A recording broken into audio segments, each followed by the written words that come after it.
Yaxşımıslar, bugünkü analizimizde biz birlikte intihay kızıkarlık bir sefere çıkacağız. Yani mikro dünyadaki küçük hadiselerden tartıp ta ki makro alemdeki gayet zor galaktikilere kadar nezer taşlayacağız. Biz bugün mütefekkir Mustafa İslamoğlu'nun leksiyesindeki bazı ilhamlandırıcı karaşlarını görüp çıkacağız. Bu menbede biz adeta sel karaydığımız ama hayattaki en addi görünügen hadiselerin keynine yoşurungan büyük bir ilahi tertip ve meksetler ortaya koyulmuş. Kanundakta birle baykap bakalı. Birinchi qismga kelsak, chirish qalaymuqonchilik emas, tabiatdagi yoshurun tertip. Leksiyada sözlügücü bizim çiriş ve veyran oluş hakkındaki adetteki köz garaşlarımıza özgünce bir noktadan cenk ilan ediyor. Oylanak bakalım, biz adette bir nesnenin çirişini, mesela sisişini bir kalaymıkancılık yaki yokuluştuk karayıyoruz. Çundakko. Ama munuz sualini özümüzden sorap bakayalım, çiriş rastilala pakat bir kalaymıkancılık mı? Mesela direkten yerge çüşüp sisivatkan bir tal alma fakatla yokluvatkanlıkının belgesi mi? Ya ki bulmasa bunun arkasında biz kör meyvatkan heyran kalarla terecceleki mükemmel bir tertip var mı? Biz çiripto, tügepto değdigen bu cereyanı mikroskop astında közetsek bütün ley başka çile bir manzareni görürüz. Qarang, bu jarayonning haqiqatan qiziqarli yeri shu yerda. Manbada bu chirish jarayonining g'oyat zo'r va mukammal bir loyihaning kichikkina bir qismi sifatida bayon qildi. Alma yerga tushgan hamon nima ish yuz berdi? Tabiatdagi bakteriyalar xuddi yuqori intizomliq bir qo'shindek, ya'ni maxsus vazifa o'tayotgan askarlardek darhol harakatga keladi. Ular hargizdami ko'zsiz holda qalaymuykan buzg'unchilik qilmaydi. Aksicha, ular almani inchkilik bilan parchalab, uni qaytadan o'zi kelgan yerga, ya'ni tuproqqa asliga qaytiradi. En mühim nokta şu ki, bu pütül jarayonda muhit qilchilikmi bulganmaydı. Demek, biz qalaymakanchilik deb oylagan bu chirish, kainattaki bir ahirleşiş emas, belki keyinki hayatının qayta başlanışı üçün kılıngan intihai mükemmel bir tayyorlik. Bu hakikaten mü kishini oylandırırdı. Hem de ikinci kısımga o'taylik. Maksat ve cüplük kanuniyeti. Bular alemnin tüp prensipleri hesaplanıdı. Mikro dünyadan nazarımızı selgin işletip, alemin tüp prensiplerine bir karayalım. Menbede tılga elenen birinci çoğun kanuniyet, cüplük kanuniyeti dep atılıdır. Bu yerde intihai addi ama çonkur bir hakikat yorutulmugan. Yani bu alemde yaratılgan varlık nerseler öz cüpü, öz ziddiyeti bilen bille mevcut buldur. Yakşılık bilen yamanlık, er bilen ayal, musbet tok bilen menfi tok, hatta cennet bilen cehennem. Biri olmasa yine birinin kımmeti yaki meynise çıkmal. Şundakko. Yeni bir taraftan bu cüplükler sistemisi yaratılguçun tabiatı bilen siç durulgan. Leksiye dediklenilişeçe yaratılgan her kandak nerse koş kutupluk boldur. Ama onların yaratılguçu pek atlayık gidiyor. Yani bu koş kutupluk sistema bir kemtürklük emaz. Belki hayatlılıkını mükemmel tenkpunlaştıradan asasi kanuniyettur. Bu yerden biz bundak bir yeküne geliyoruz. Bu sistemde hiçbir nerse maksatsız yata menasız yaratılmamış. Leksiye de şu nokta alayda taklit ediliyor ki, bu gayet zor kainatta tartış gücü kanuniyeti ya da enerjinin saklanış kanuniyetinden burun, maksatlık ve menevlik oluş kanuniyeti mevcut idi. Oylanıp bakın, çeksiz boşluktaki göze görülmeyen bir tal çang tozundan tartıp, ta ki biz insanlara çabulan her bir mevcudatın yaratılışında, biz tehetoluk düşünüp yetelemediyen nait çonkur bir maksat yoşurunga. Üçüncü kısım, tabiattaki ilahi mucizeler, yani güller ve zavutlar doğrusunda söyleyeceğiz.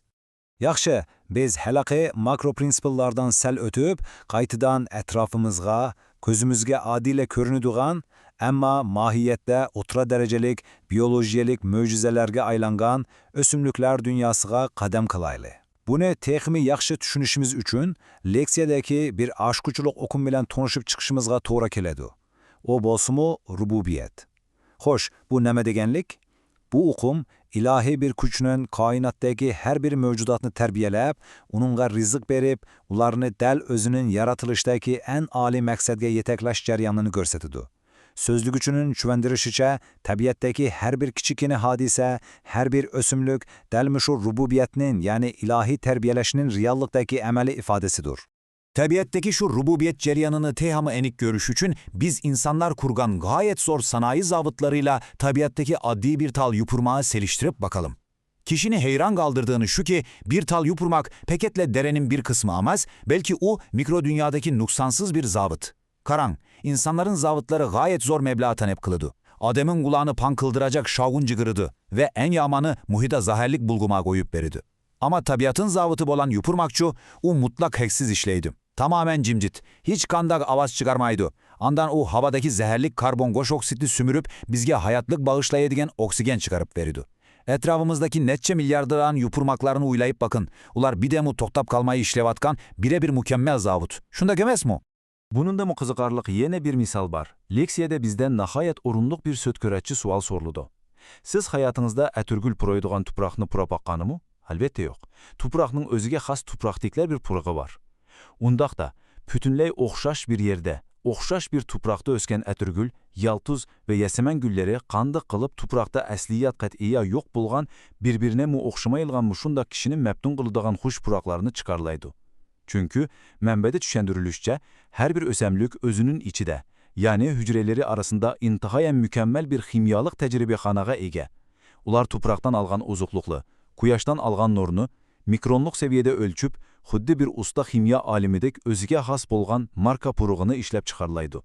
Bu, biznin etrafımızdaki en addi ösemlüklerde mu ne kadar çoğ ve inçike bir layihənin yoşurunğallığını körsetip vermemdu. Əmdə 4-cü qismiga ötümüz. İnsan iradası ve tallaş. Kainat külemi ve an. Hazırgacha biz yer yüzidagi bakteriyadan tartib, yopurmoqcha bo'lgan mikro mo'jizalarni ko'rdik. Endi nazarimizni yuqoriga, g'oyat zo'r koinotga yo'tkizsak, 400 milliard manbada nihoyat ta'sirli bir astronomik selishtirma beriladi. Faqat biz hozirgacha ko'z yetalagan alamin o'zida 400 milliardta galaktika bor deb mo'ljallanadi ekan. Tasavvur qila olamizmi? Har bir galaktikada yana milliardlagan quyosh sistemalari mavjud. Bizning ko'zimizga osmonni to'ldirib turgandek ko'rinadigan quyoshimiz boshqa yo'g'on yulduzlarning oldida bir kichikgina chakit kimi yetmaydi. Yer sharimiz bo'lsa g'oyat zo'r bo'shliqda bir zarracha, tirikchilikli bir narsa bo'lib qoladi. So'zlaguchi bu raqamlarni o'ttirg'a qo'yish orqali biz insonlarning bu tasavvur qilg'usiz makrosistema oldida moddiy jihatdan naqadar kichik, naqadar ojiz bir mavjudot ekanligimizni eskartidi. Ammo aldiramang, bizning bir alohidaligimiz bizni bu koinotdagi eng qimmatli varliqqa aylantiradi. Qaysidamiz? Mana bu uçurlar baya mendegen şu alahidelikni yorutup beridi. Sözleygüçü bu yerde maddi dünyanın çeklemisi bilen insan meneviyetinin çeklemisizliğini siliştiriyordu. Bir tarafta biz biledigen en tez sürat nur tezliği turuydu. Yani sekundaga tahminen 300.000 kilometre. Kainattaki içkamdak madda bu tezlikten aşıp getelmedi. O katlı bir çekleme. Ama yeni bir taraftan karap bakın. İnsanın engi, tefekkürü ve işençinin tezliği şu. Menbeyde delişiçe onur tezliğiden münnetçe hesse, hatta tesevvür kılgısız derecede tez. Siz közünüzü yumupla şu anın özü dile kainattan en çetige, netçe milyard yorukluk yılı Iraklıktaki yerlere hiyalen ve angırhette yetip baralaysız. Yani biznin cismimiz bir çang tuzangda küçük bolsunu. Engimiz vakit ve mekanın kalıpını sığmayadığan, çeklemige uçramayadığan bir dereceden taşkarı sisteme. Demek bu yerden çıkabilen en mühim nokta ne mi? İnsana verilmiş bu dereceden taşkırı an, akıl ve erkin irade hergiz mi addiya bir tasadüfilik amez. Leksiyede tasvirlendiği bu maksatlı dünyada insan özünün aklını ve iradesini payal hem doğru işletken dela, del şu çağda bayağı bir sözlediğin rububiyetke yani kainattaki şu büyük ilahi tertipke hakiki yugurulgan, maslaşkan ve onu kadirligen boludu. Eğer insan aklını işletmese yakut iradesini taşlap koysa, sözlüğü gücünün nezdinde bu mükemmel layihaya kılınan en çok selgaraş, hatta bir hıl hıyaneti saplanır. Ahırqı 5-ci qism. Aləmlərinin Rəbbini tonuş. Makro sistemağa boysunuş. Biz seperimizin mikro dünyadaki çiriş ve bakterilerden başladık. Ösümlüklerin küçücük nezabıtlarını gördük ve 400 milyar galaktikini öz içine alan gayet zor makro sistemine çıktık. Emdi bu varlık ideyelerini hulasalaştırmak için leksikedeki intihayen tesirlik bunu bir cümleye nezar aldıralım. Erşin Rabbinin insan üstündeki mehnetini yokka çıkarışa hiç kimsenin hakkı yok. Bu cümle bekle çokur. Men bu arkalık bizge şunu gösterip veriyor ki, gerçi biz maddi cihetten şu 400 milyar galaktika içinde bir kumçaklık mı olsak, ama bu gayet zor sistema içinde yaratkucu insana en kok mehnet ve manevi kımmeti yüklegin. Her bir insanın meylikin buluşunun katinezar, kımmeti şu kadar yukarı ki, onun hayatı, aklı, tallışı ve iradesi, pütkül alemin yaratılış maksadı bilen ziç bağlan algın. İnsanı bu alemde fevkulatte kıladıgan nerse, onun teni emez, belki onun şu eğni arkalık bu makro tertipini tanıyalaydıgan bir bütünlük olajıdır. Bugünkü düşündürüşümüzün ahırında biz kürüp ötken şu hayran kalarlık mikro dünya ve çeksiz makro alemdeki noksansız tertipni, şundan da rububiyet sistemisini göz altınıza keltirip bakın. Andan sonra özünüzden şunu sorap, bakışınızı ümit kılırım. Sizce siz bu gayet zor, her bir zerrecisi için meksatlık yaratılmış sisteminin içindeki öz onunuzu kandak bağlayasınız. Biz rastında la fakat bir tesadüfeni məhsulü mu, ya çeksiz bir anın, mükemmel bir layıhanın en kıymetlik erken iradelik bir kısmı mı? Muşu sual üstüde çonkur oynanıp bir işinizi tavsiye kılırım. Vaktinizi çıkarıp biz bilen muşu izlenişte katnaşkanıza çok rahmet. Keningi programımızda yeni yepyeni mevzumlar bilen görüşük içe aman bulun.